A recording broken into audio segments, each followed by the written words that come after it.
में जातीय जोतोड़ को साधने में आम आदमी पार्टी लगी हुई है। आम आदमी पार्टी आज यूपी में अपना वोट बैंक मजबूत करने के इरादे से चाणक्य विचार इजलास का इनेकाद कर रही। इस इजलास का इनेकाद हरिशंकर पांडे करेंगे। हरिशंकर पांडे को हाल ही में आम आदमी पार्टी ने रियासती सदर बनाया। हरिशंकर पांडे पीसीएस संघ के साबिक सदर भी रह चुके हैं। आपसे पहले बीजेपी, एसपी और बीएसपी भी इस तरह के इजलास कर चुकी।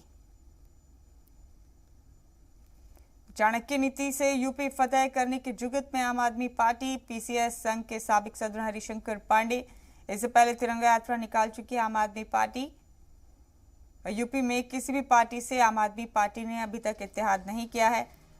तो अब आम आदमी पार्टी का चाणक्य विचार इजलास होने वाला है यूपी में। लखनऊ से इस इजलास का आगाज होगा। हरिशंकर पांडे को प्रबुद्ध प्रकोष्ठ का रियासती सदर बनाया गया है। तो यूपी फतेह के लिए चाणक्य पॉलिसी पर काम कर रही है आम आदमी पार्टी। ये बड़ा अपडेट दे रहे हैं आपको उत्तर प्रदेश के हवाले से।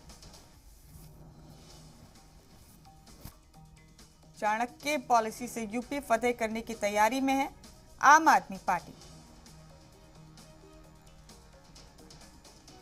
पीसीएस संघ के साबिक सदर हरिशंकर पांडे जिन्हें इस कमेटी का सदर बनाया गया।